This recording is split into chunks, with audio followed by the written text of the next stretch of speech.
Phase में उन्होंने मुझे वजारत दी, मुझे इज्जत दी, और ये इज्जत सिर्फ मेरी नहीं है, नाम तो मेरा चलता है, नाम तो यकीनन एक फर्द का होगा, लेकिन इज्जत सारे लाला मूसा की है, इज्जत सारे NA70 की है। जब भी आप कहीं जाएंगे, बात कर रहा था कि मेरी जमात ने मुझे इज्जत दी है, उन्होंने मुझे वजारत दी है, और मैंने फिर फौरी तौर पे ये कोशिशें की। हालांकि आप जानते हैं कि हमारी हुकूमत आती गई, हमारे हुकूमत में आने से पहले पाकिस्तान के अंदर महंगाई का एक तूफान था जो उठता जा रहा था, बढ़ता जा रहा था। पाकिस्तान आलमी दुनिया में तन्हाई का शिकार हो रहा था, रादर हो चुका था। और बाकी दुनिया को तो छोड़ दीजिए, ये हर वक्त के दोस्त जो हैं, हर हाल में जो आपके दोस्त हैं, ये ममालिक भी हमसे नाराज हो गए थे। दुनिया के बेशुमार इदारे पाकिस्तान के साथ तावन करना छोड़ गए थे। साबका हुकूमत ने IMF और दीगर इदारों से मुआहदे किए, उन मुआहदों से इन्हिराफ किया, पहले गलत मुआहदे किए, फिर उन मुआहदों से इन्हिराफ किया, क्योंकि इनकी नालायकियों की बदौलत जब पाकिस्तान में महंगाई का तूफान आया तो फिर उनसे इन्हिराफ कर दिया। और उसके नतीजे में क्या हुआ कि पाकिस्तान खुदा न खास्ता डिफॉल्ट होने के किनारे पे आके खड़ा हो गया, लेकिन पाकिस्तान के दोस्त भी हमारा साथ नहीं दे रहे थे। याद कीजिए, एक वक्त वो आया जब 2019 में हिंदुस्तान ने कश्मीर के अंदर कानून साजी करके कश्मीर को अपना हिस्सा डिक्लेयर करने का मंसूबा बनाया, एक कोशिश की, उसमें कभी हिंदुस्तान कामयाब नहीं होगा। लेकिन हमारी हुकूमत उस वक्त बेबसी में खड़ी, उस वक्त के वजीर आज़म ने कहा, असेंबली में खड़े होकर कहा कि अगर हिंदुस्तान में ये, हमने उस वक्त भी कहा, खान साहब हमने जद्दोजहद का, हमने कश्मीर के मुकदमे को लड़ने का, हमने कश्मीरियों के स्ट्रगल में उनका साथ देने का अहद नहीं किया। ये हमारा फरीजा है, इसलिए कि कश्मीर की आज़ादी होगी तो पाकिस्तान की आज़ादी की तकमील होगी, और कोई रास्ता नहीं है। लेकिन उस वक्त भी दुनिया भर से पाकिस्तान के हक में आवाजें नहीं उठी। जिस तवक्को थी हमें कि दुनिया हमारे साथ खड़े होके हिंदुस्तान के उन जाबराना हथकंडों का जवाब देगी, वो रिस्पांस नहीं मिला, क्योंकि हमारा जो लीडर यहाँ उस वक्त था वो कहता था मैं अकेला ही सब कुछ हूँ, मैं ही दुनिया से सबसे ज़हीन हूँ, मैं ही दुनिया में सबसे बड़ा गैरतमंद हूँ, मैं ही दुनिया में बड़ा तुर्रम खान हूँ, मैं न दुनिया की किसी मुल्क को समझता हूँ, न पाकिस्तान की किसी जमात को समझता हूँ। और उसका नतीजा ये निकला कि वो अकड़ में एक तरफ कौम का मोराल बर्बाद करता गया, नौजवानों के इखलाक बर्बाद किए। अरे साहब चले थे कि मैं पाकिस्तान को रोशन ख्याल पाकिस्तान बनाऊंगा, और जादू टूने में भी कभी रोशन ख्याली आती है। वो कैसी हुकूमत है जो जादू और टूने करके पाकिस्तान के फैसले करेगी? खान साहब अगर जादू टूने करके मुल्क के फैसले होंगे तो यही हाल होगा जो पाकिस्तान का आपने किया था, वो रोजमर्रा मामूलात का हिस्सा बन गए। इसी तरह आपने कौम को जहां और बहुत सारे झांसे दिए, आपने मदीने की रियासत के नारे भी लगाए। इमरान खान साहब कौम को ये तो जवाब दे दें, और मदीने वाला तो ये जादू टूनों और इस तरह के अमलों के खिलाफ आया था। वो तो पैगाम लाए थे सल्लल्लाहु अलैहि वसल्लम कि इन जादू टूनों पे नहीं, इन बुत परस्तियों पे नहीं, बल्कि अल्लाह और उसकी वहदानियत पे यकीन रख के चलना है, उसकी किताब पे चलना है। तुम कौन से पाकिस्तान को बनाने चले थे? अमल तुम्हारे क्या थे, किरदार तुम्हारा क्या था, और नारे तुम्हारे क्या थे? की असलियत सामने आती गई, चीजें खुलती गई। मेरे साथियों, मेरे दोस्तों, खान साहब ने जहां पाकिस्तान की बर्बादी की दास्तान लिखी, हमने आके पूरी कोशिशें की, और अल्हम्दुलिल्लाह हमने पाकिस्तान को नंबर 1 डिफॉल्ट से बचाया। हमने वापस, ये बिलावल भुट्टो जरदारी साहब की खारजा पॉलिसी है, ये उनकी ट्रेड के रास्ते खोले, तिजारत के, पाकिस्तान के लिए अपने बाजू खोले, और वो ममालिक जो हमसे रूठ के नाराज होकर बैठ गए थे, वो दीगर ममालिक भी वो हमारे साथ चले, वो FATF हो, वो वर्ल्ड बैंक हो, वो IMF हो, वो दुनिया के बाकी कंसोर्शियम हो, वहां से पाकिस्तान के तावन के रास्ते खुले, तब जाके हम इस डिफॉल्ट से बचे हैं। और ये जो सब कहता था ना कि क्या हो जाएगा अगर खुदा न खास्ता पाकिस्तान डिफॉल्ट कर जाता, तो आज हमें ये फिक्र है ना कि हम 250 रुपए या 200 रुपए या 300 रुपए लीटर तेल ले रहे हैं, फिर शायद 600-700 रुपए लीटर तेल होता, फिर यहाँ तेल के ऊपर डिब्बों बने होते, पाकिस्तान में खुदा न खास्ता खाने की किल्लतें होती और पाकिस्तान के दिफाई प्रोग्राम हिंदुस्तान के रहमो करम पे होते, हमसे हमारी दिफाई सलाहियतें छीन ली जाती। ये पता नहीं कौन से ख्वाबों में थे।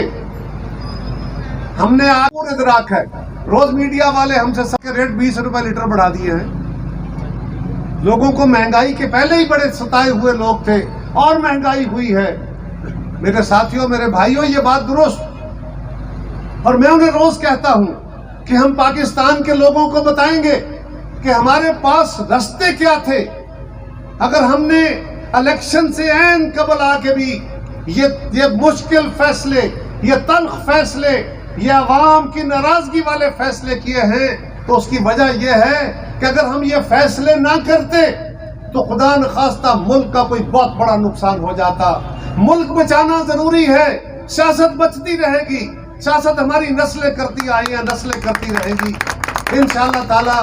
सो हमने अपने नैरो तंग नजरी की सियासत नहीं बचाई, बल्कि हमने मुल्क बचाने की कोशिश की है। और यही मुकदमा हम अवाम के पास लेके जाएंगे कि अगर हम ये फैसले ना, रोज मीडिया वाले सवाल करते हैं हमसे कि आपने महंगाई खत्म नहीं की, आपने बेरोजगारी खत्म नहीं की, आपने ये नहीं किया, तो मैं रोज उनसे यही सवाल करता हूं कि अगर तनकीद करनी है तो ये बताओ कि वो कौन सा फैसला है।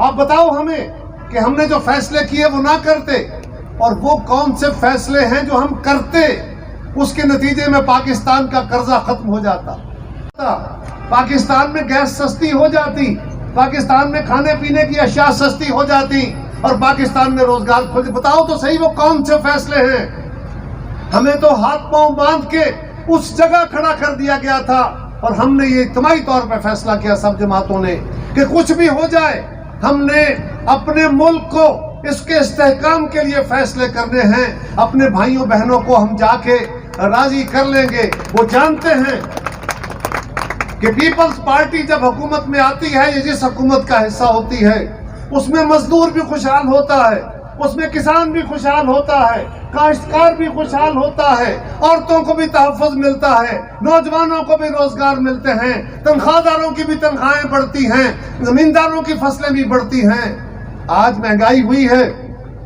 लेकिन ये भी बताएं कि क्या आपकी प्रॉपर्टियां नहीं बढ़ी? क्या आपके ताजर भाइयों से मेरी गुजारिश है, क्या आपने रेट नहीं बढ़ाए?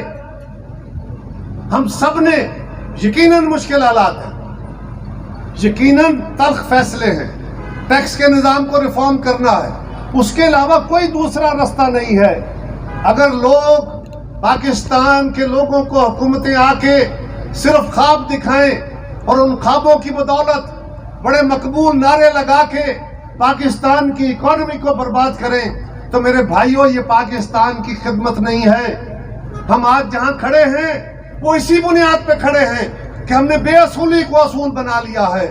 हम हर गलत काम को अपना इस्तेहकाक समझ के चल पड़े हैं। किए जाते हैं यार, अपने घरों में अगर आपकी आमदन कम हो जाती है, या कारोबार में खराबियां आ जाती हैं, या आपके घरों के अखराजात बढ़ जाते हैं, आपके बच्चे, आपकी फैमिली के लोग अगर गलत फैसले करने शुरू कर देते हैं, तो क्या आप उनको खुश करते रहते हैं?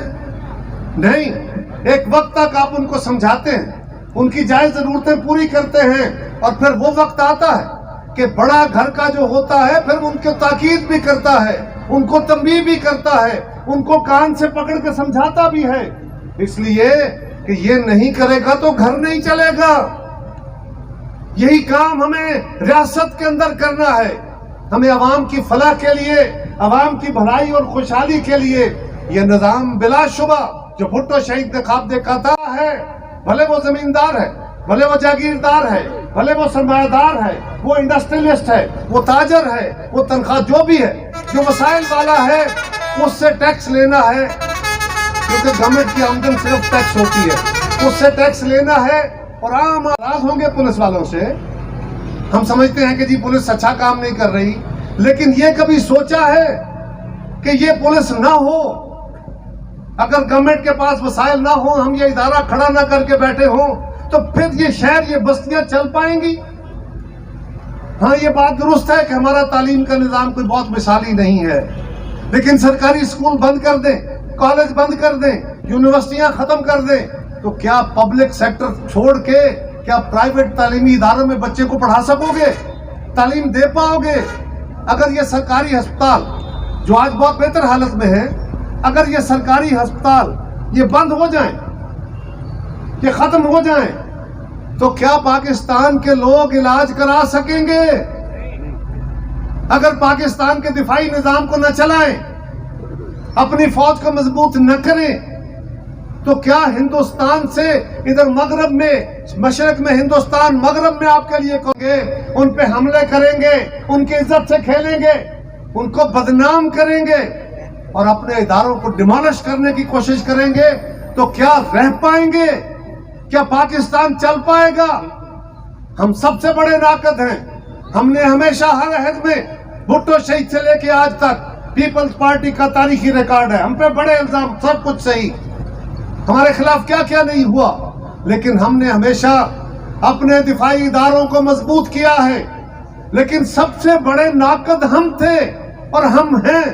ہم یہ کہتے ہیں کہ ہمارے دفاعی اداروں کو سیاسی عمل میں مداخلت نہیں کرنی چاہیے, یہ ان کا کام نہیں ہے, یہ کام کرنے سے ان کا نقصان ہوتا ہے, ادارے کا بھی نقصان ہوتا ہے, ملک کا بھی نقصان ہوتا ہے.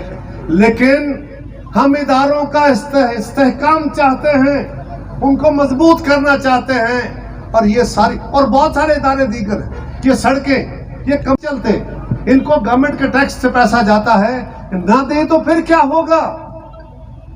یہ ریل کا نظام کیسے چلے گا؟ سو میرے ساتھیوں, میرے بھائیوں, یہ لمبی بات ہے, میں پھر کسی وقت کروں گا, لیکن ہم نے یہ سوچنا ہے کہ ہم گورنمنٹ کے وسائل میں اضافہ کریں گے اور عام آدمی کی طرف ان وسائل کو لے کے جائیں گے. یہ پیپلز پارٹی ہے جو ہر عہد میں, ہر دور میں پاکستان کے سب سے کمزور طبقات, وہ عورتیں ہوں, وہ مزدور ہوں, وہ کسان ہوں, وہ غریب لوگ ہوں, وہ اس ملک کے نوجوان ہوں, ان کا خیال رکھتی ہے.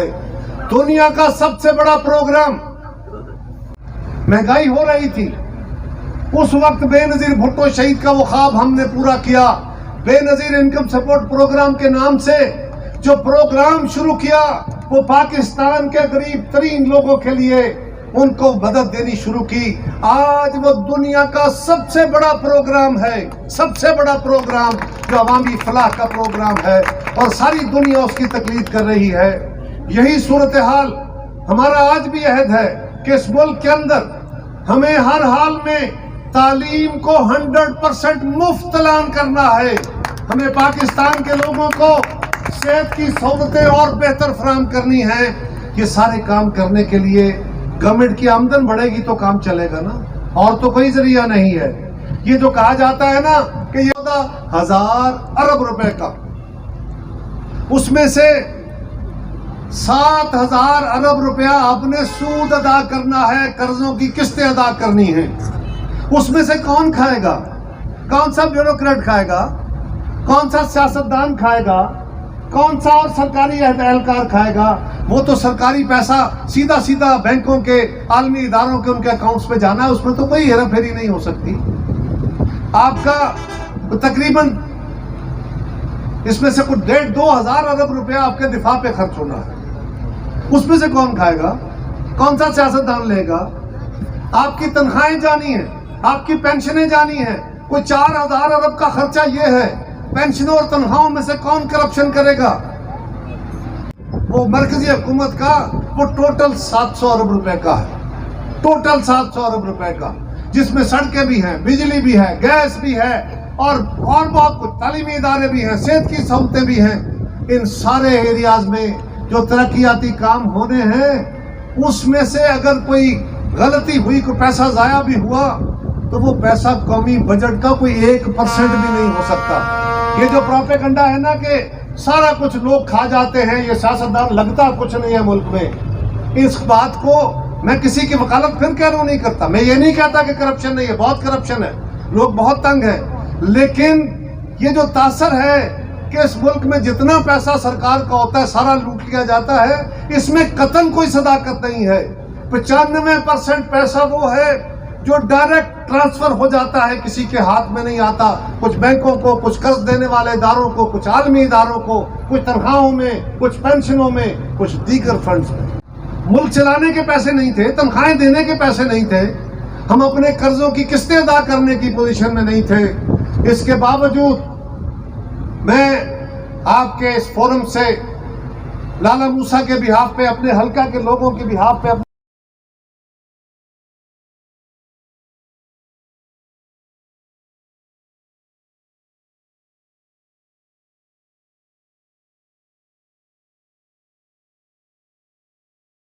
اے میرے پروردگار انڈر پاس تے لالا موسیٰ دی فلاح واسطے, ایل اے 70 دی فلاح واسطے, جس بندے نے بھی